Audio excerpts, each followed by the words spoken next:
we're going to go first and do a typical timeline. It's getting hard to read there, but the foreclosure process from time to finish, actually start to finish, is actually can be up to 18 to 20 months by statistics, and that's from when the owner of the house says, "I'm not going to be able to make the payment," or they start getting behind on payments, and people go, "What? I thought it was a 3 or 4 month process." The average time is 18 to 20 months, according to national statistics, from when they go, "I'm in trouble," to when it actually gets sold back on the market. Okay, and that's taking it through the process. The usual process would be about a year, right? We'll use a year. Okay. Just one thing in Austin, actually further that you are outside of the central of it, the metropolitan city, lender, if you fall behind, they are playing a little bit more lenient with you, because they know as soon as they take that property, they're going to have a hard time of selling it. Let's say if your house is in Lockhart or Lubbock, but as somebody was asking me if I can find them a foreclosure house in downtown Austin. No, it's not going to happen. I mean, you can't just walk outside of your house and yell, "House for sale," people line up, even today. So that's not going to happen. So that's very correct. Now in Austin, probably that number is a little bit shorter. And that's the difference between macro and micro markets. You need to get with professionals and know that the certain areas are softer than others. Downtown is still very hot, especially if you price it right. But let's say your typical guy right now decides that he's not going to make his November payment. You're going to have all these months that go by. Okay, so it's good. Not going to make his payment. All right. Well, he's probably going to get a letter from the bank somewhere around here, call or whatever. That's now we're in December, January, and they go, "Wow, a guy hasn't made his payment, his November payment, nor his December payment." Okay, call him up. He goes, "Well, can we work out a payment plan?" Well, okay.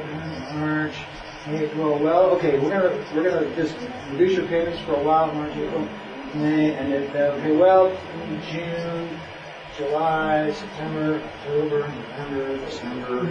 Okay, not quite a circle here, but what happens here is I just can't make the payments, so you're going to have to foreclose. Okay, so then they go through. They're going to be 90 days delinquent. 90 days is when they usually.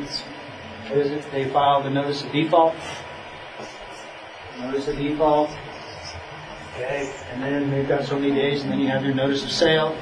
21 days to the first Tuesday of the next month. Right. You have your notice of default, but then they have to so many times to say that that's actually filed with the, and then you have a notice of sale, which is what he's talking about, where it goes to the next month. But then there's a workout, or somebody declares Chapter 13, and all of a sudden the whole process starts over again. So the point I'm making here is there's a long, drawn-out process, and there's certain good times during that process to buy, and there's certain bad times. Guess what can anybody give me a percentage of what a lender loses, percentage-wise? Let's say it's a $200,000 loan. What do you think the percentage of what they lose on that if they carry that whole process out? Anybody idea?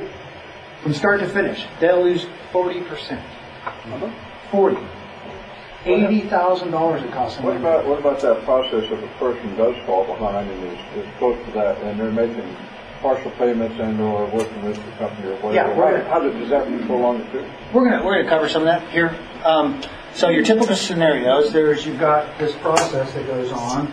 Is you have the pre-foreclosure. That's when people start, "Hey, bank, can you help me? Can you spare a dime?" Okay. In here. Okay. Then we have the, somewhere in here we're going to have the sale.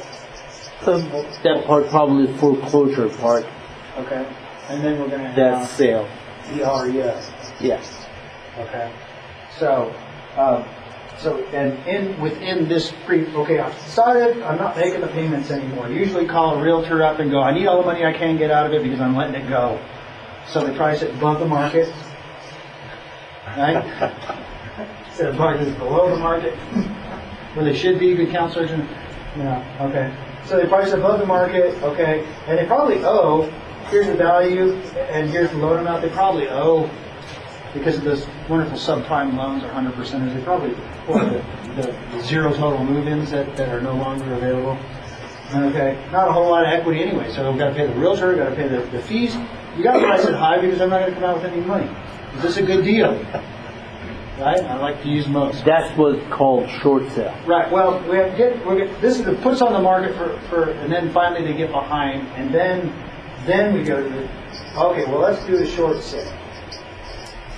And what that just means is the realtor will get it out there to say, okay, this is a potential short sale. In other words, they'll sell it to the bank, when they'll make a decision along with the homeowner to take a loss of a certain percentage to sell it to some investor or home buyer, okay, under a short sale, which is less than the dollars owed on it, but it's certainly a lot less than a 40% hit to the lender, which would happen if they carried it all the way through.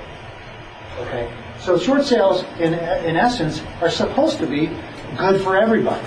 Saves the person's credit, gives the buyer a great deal, gets the bank out from under losing the 40% hit on that mortgage. Everybody walks away. Everybody, a little bruised, but no worse for wear. Problem is, why he doesn't want to deal with them. Why don't you want to deal with them? Number one, is it good for my client? Not really. It's just barely below the market value. In today's market,